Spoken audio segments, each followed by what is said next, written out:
I will start my demonstrations, I will introduce myself first. I am Hanini Camos and today I'm your Binibini Hani. Is that clear? Yes, teacher. Magandang hapon, grade 3. Magandang hapon po, Binibining Hani. Simulan natin ang panalangin. Margie, ito ka sa harap. Tayo ay manalangin sa ngalan ng Ama, ng Anak, ng Espiritu Santo. Amen. The Sicilian's Prayer. O gentle Cecilia, Sweet voice and melody of the heart of Jesus, we've come to you to beg for your assistance. Pray for us, Cecilia. Teach us to sing the glories of God, and also for the glory of God. Give us the voice to sing the Ave, as we did the hour of martyrdom. Pray for us who martyr with singing heart. Amen. Saint Cecilia, Pray for us. Saint John Baptist de la Salle, Pray for us. Jesus dwells in our heart. Amen. Ulit. Magandang hapon, grade 3. Magandang hapon po, Binibining Hani. Bago kayo masiupo, pakipulot muna ang mga basura na nasa ilalim ng inyong mga upuan at pakiayos ng mabuti ang inyong mga upuan. Tapos na ba, mga bata? Tapos na po. Bago kayo masiupo. Sinong liban sa ating klase ngayon? Wala po.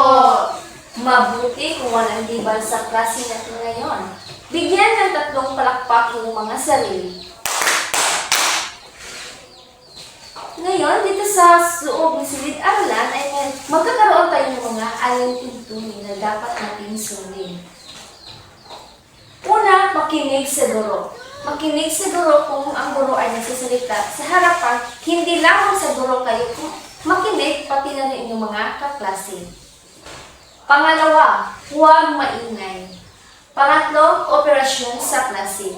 Panghuli, kapag may pagkatang gawain, maki-cooperate sa gawin at gawin ng tahimik. Kaya niyo bang sundin itong mga alintuntunin, mga bata?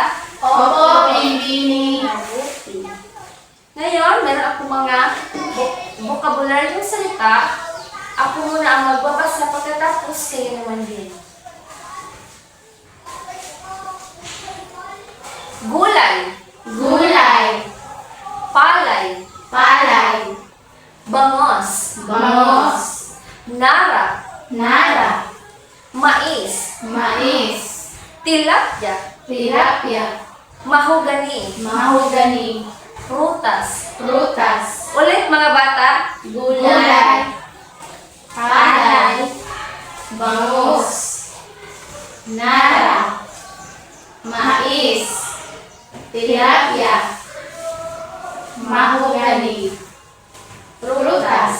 huwag niyong kalimutan ang mga salitang ito dahil mamaya magagamit natin ito sa ating talakayin. Ano ang itinalakay natin noong nakaraan?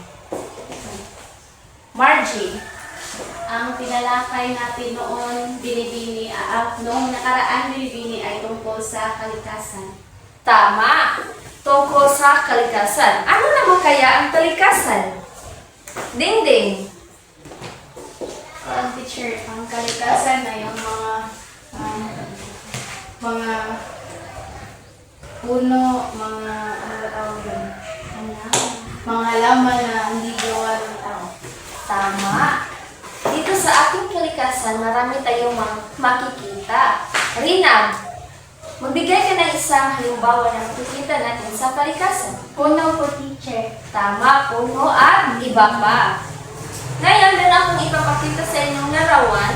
Ang gagawin niyo lamang ay suriin ng mabuti kung ano ang nasa larawan. Maliwanag ba? Opo, teacher. Ano ang unang larawan?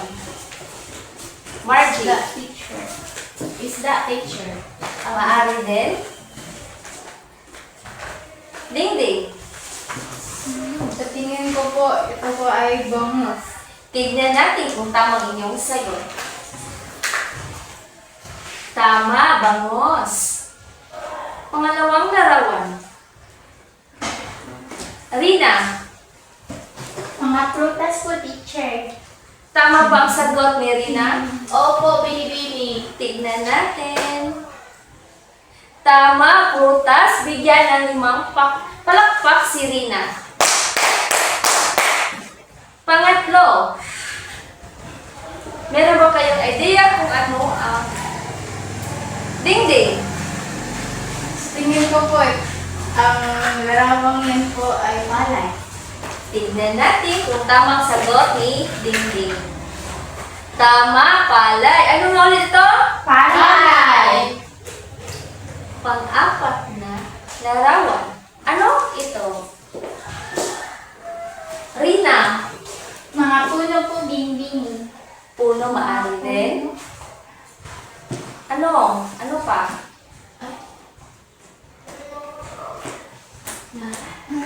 Margie, Nara po. tignan natin kung tama ba iyong sagot. Tama, Nara. Bigyan ng palakpak si Margie. Panghuling larawan. Ano ito? Dingding. Mais po, teacher. Tama ba ang sagot ni Dingding? Opo! Tignan natin. Tama, mais. Ngayon, meron akong tanong. Meron ba kayong, base sa inyong nakikitang larawan, meron ba kayong idea kung ano ang ating talakayin ngayon? Margie, Siguro po, teacher, likas na yaman? maaari din. Ano pa? Rina, Tingin ko po, bing-bing ang mga uri ng likas na yaman. tignan natin kung tama inyong sagot. Tama. Uri ng likas na yaman. Ano pa pala ang Wala po, teacher. wala? Mamaya, malalaman natin kung ano uri ng mga likas na yaman. Bago yan, babasahin muna natin ang ating layunin. Pakibasa mga bata. Sa pamamagitan ng Canva presentation, ang mga mag-aaral na baitang ay Inaasahang nakakakuha ng 75 bahagdang katumpakan. Natutukoy ang mga uri ng likas na yaman sa sariling lalawigan at reliyon. Nagpapaliwanag ang kahalagahan ng mga uri ng likas na yaman sa kabuhayan ng mga tao at nakagawa ng collage ng mga likas na yaman gamit ang pag-drawing na pinapakita ng mga uri ng likas na yaman sa sariling lalawigan. Maraming salamat mga bata. Huwag ninyong kalimutan ang layunin ito dahil mamaya babalikan natin if nakamit ba natin ito. Ulit, ano nga ang ating talakayin ngayon? Mga uri ng likas na yaman. Tama, ang uri ng likas na yaman. Likas na yaman ang mga pinag-uunan ng mga bagay, material at sangkap para sa ikabubuhay ng mga tao. Meron ba kayong idea kung anong unang uri ng likas na yaman? Bakit? Sa tingin ko po, binibini yaman ng likas yamang lupa. Tignan natin kung tama inyong sagot. Tama, yamang lupa. Bigyan ng 5 palakpak si Paki. Ang yamang lupa, ito ay mga likas na yaman na matatagpuan sa lupa o ginagamit natin ito sa agrikultura at iba pang uri ng produksyon o kagaya ng mga palay, mais at iba pa. Meron ba kayong, mabigay kayo ng halimbawa na nabilang sa yamang lupa? Dingding. Saging, teacher. Ano? Saging. Tama. Saging ano pa? Orange, teacher. Mga prutas. Oo, prutas. Avocado. What? Mga prutas. Ano pa? Wala na? Mga kakalang. Mga halaman. Mari din. Mga bulaklak. Punong kahoy po, binibini. Tama, mga punong kahoy. Ngayon, meron akong ipapakita kayong idea kung ano ang ikalawang uri ng mga likas na yaman. Saan ito nabibilang? sa mga likas na yaman? Ano po? Yan po, yung kahoy. Tama? Bakit? Sa tingin ko po, teacher, yamang gubat, nasa gubat po yan. Tignan natin kung tama ang iyong sagot. Tama, yamang gubat. Ang mga larawang ito ay nadibilang sa Yamang gubat. Magbigay kayo ng halimbawa na nadibilang o makikita natin sa gubat. Rina, Punong kahoy po, teacher. puno ka. Ano pa? Bakit? Mga hayop po, binibili. Tama, mga hayop. Ano pa? Dingding. Mga, Sa tayo. teacher? Mga prutas. Mga Dingding. prutas, teacher. Ano pa? Sa puno. Galing sa puno. Tama. Pwede din, teacher, yung mga papel na ginagamit natin ay galing sa kahoy. Tama. Galing sa puno. Marami tayong makikita sa yamang gubat. Kagaya ng mga hayop like mga goat, bear, at cow. Ahas. Onggoy. Tama, ahas. Ibon.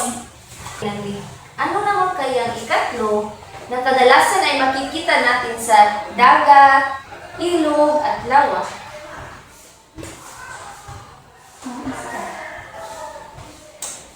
Anong ito? Mga Dingding. isda. Ano Saan ito nabibilang ang isda? Siguro, teacher, sa tubig, teacher. Sa tubig, binibig. Tignan natin kung tama ang iyong sagot.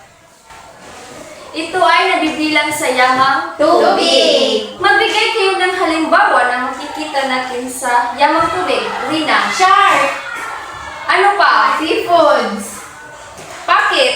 Nagbigay ng halimbawa na makikita natin sa yamang tubig. Tilapia po. Tilapia, kagaya ng mga hipon, bangus, at iba pa.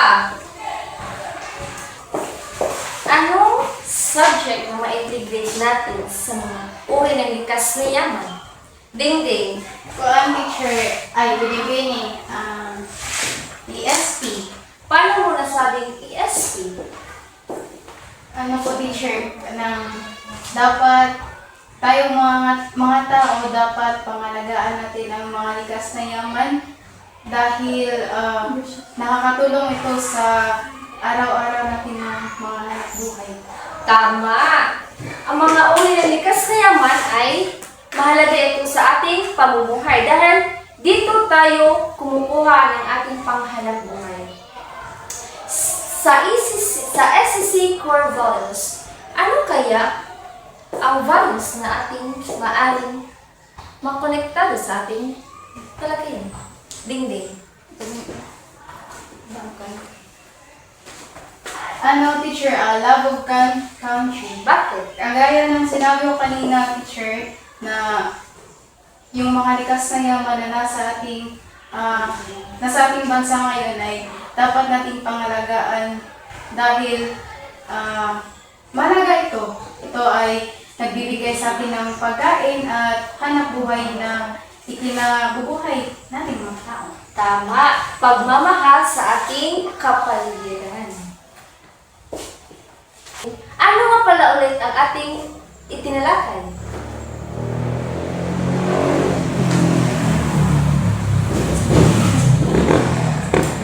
Bakit? Mga uri ng likas na yaman po. Tama. Ang ating tinalakay ngayon ay tungkol sa mga uri ng likas na yaman. Rina, magbigay ng isa. Yamang tubig. Dingding. Yamang lupa, teacher. Bakit? At yamang gubat po, binili. Tama, ito ang mga yamang lupa, yamang gubat, at yamang tubig. Bakit mahalaga na alagaan natin ang mga likas na yaman na ito? Dingding. Upang mas, ano ba tawag mo? May mga, sa picture na, mahalagang alagaan ito dahil nakasalalay ang ating hanap buhay sa mga likas na yaman na nasa ating bansa. Tama, mahalaga ito. Rina, meron ka bang ikadagdag sa sagot ni Dingding? Okay. Bakit mahalaga na alagaan natin ang mga likas na yaman na ito? Para din, additional, dagdag sa kasagutan ni Dingding teacher, para mayroon tayong, ano ba ito mo? Para mayroon tayong mga makakain sa araw-araw, teacher. Tama. Gaya ng mga isda, mga prutas na ating kinakain araw-araw. Tama, mahalaga ang mga uri ng likas na yaman dahil ito ay dito tayo kumukuha ng ating panghanap buhay. Sa makatuwid, patungo naman tayo sa ating aktibidad. Ang ating aktibidad ay hahatiin ko kayo sa 3 pangkat. Simulan mo. Bakit? 1, 2, 3. 3. Ang unang grupo ay dito kayo at bumuo ng bilog. Ang pangalawa ay sa gitna. Pangatlo ay dito. Pakibasa ang mga panukat. Ang bawat pangkat ay gagawa ng isang collage gamit ang pag-drawing na napatika ng mga uri na likas na yaman sa sariling lalawigan at kagagahan nito sa buhayan ng mga tao. Bibigyan ko lamang kayo ng 5 minuto para gawin ang aktibidad na ito.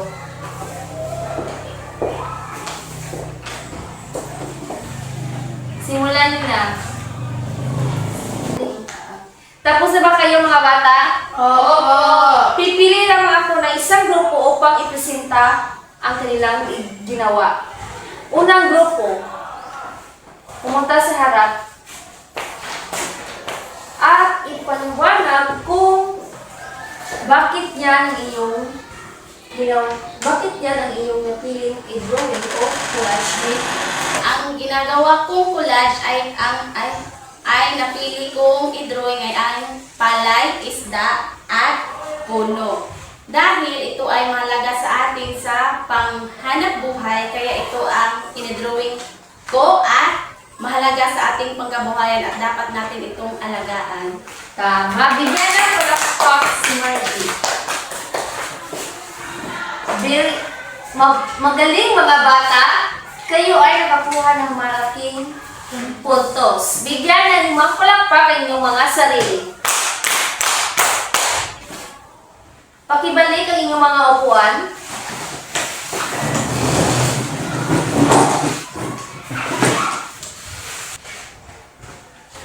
Kumuha kayo ng kalahating papel at kopyahin at sagutan. Bibigyan ko lamang kayo ng 3 minuto upang sagutan ninyo mga katanungan. Ako, Bini.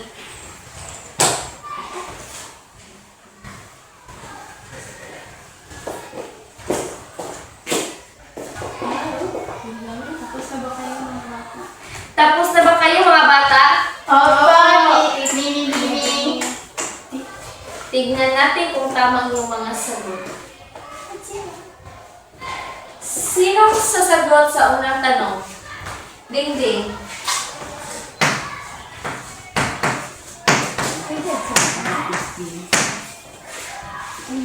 Sa harap, isulat ang iyong sagot. Ginagamit sa pagtatanim ng palay at gulay. Ano ang iyong sagot?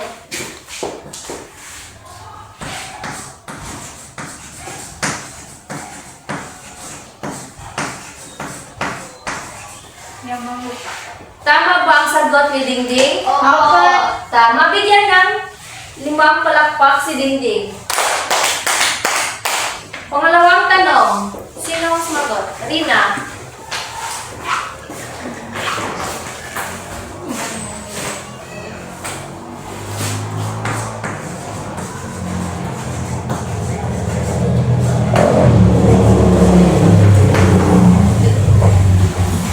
Tama ba ang sagot ni Rina? Opo.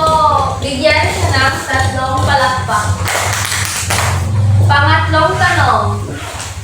Bakit? Pinagmumula ng kahoy, prutas at halamang gamot. Ano Ano po, teacher? Yamang gubat. Tignan natin.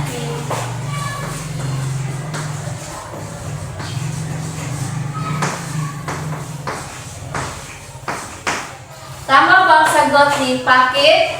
Opo. Bigyan ng 3 palakpak. Pang-4 na tanong. Rina.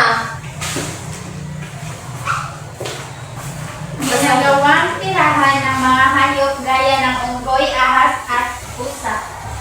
Pusa. Pusa. Deer. Oh, mauna ang deer. Pusa. Tama ba ang sagot ni Rina? Gubat. Opo. Bigyan ng 3 palakpak. Panghuling tanong. Dingding. Sabi ng dito ang mga anyong tubig tulad ng ilog, dagat, at lawa. Ano ang iyong sagot?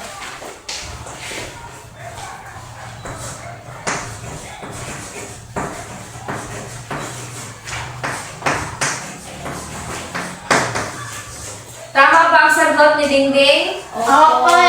Tama. Basahin natin mga bata. Yamang lupa, yamang tubig, yamang gubat, yamang gubat, yamang tubig. Ulit, ano nga ang ating tinalakay ngayon? Mga uri ng likas na yaman. Ano ang mga uri ng likas na yaman? Yamang lupa, yamang tubig, yamang gubat. Tama. Meron ba kayong natutunan sa ating talakay ngayon mga bata? Opo, Bini. Mabuti kung gano'n. Meron ba kayong mga katanungan? Wala po.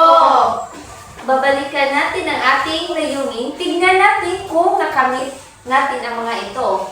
Bigyan niyo lamang ng heart sign if nakamit natin. Kung broken sign if hindi naman. Maliwanag ba? Opo. Natutukoy ang mga uri ng likas na yaman sa sariling lalawigan at rehiyon. Pangalawa, na ipapaliwanag ang kahalagahan ng mga uri ng likas na yaman sa kabuhayan ng mga tao. Panghuli, nakakagawa ng collage ng mga likas na yaman gamit ang pag-drawing sa nagpapakita ng mga uri ng likas na yaman. Very good mga bata. Kunin niyo ang inyong mga notebook at kopyahin ang takdang aralin. Tapos na po. Bini. Tapos na ba? Opo. Mabuti kung ganon. Masitayo ang lahat para sa ating wakas na panalangin. Rina, pangunahan mo. Sa ngalan ng Ama, ng Anak, Diyos, Espiritu Santo. Amen. Glory be to the Father, to the Son, to the Holy Spirit. As it was in the beginning, is now, and ever shall be, world without end. Amen. Father, the Son, the Holy Spirit. Amen. Paalam at maraming salamat mga bata.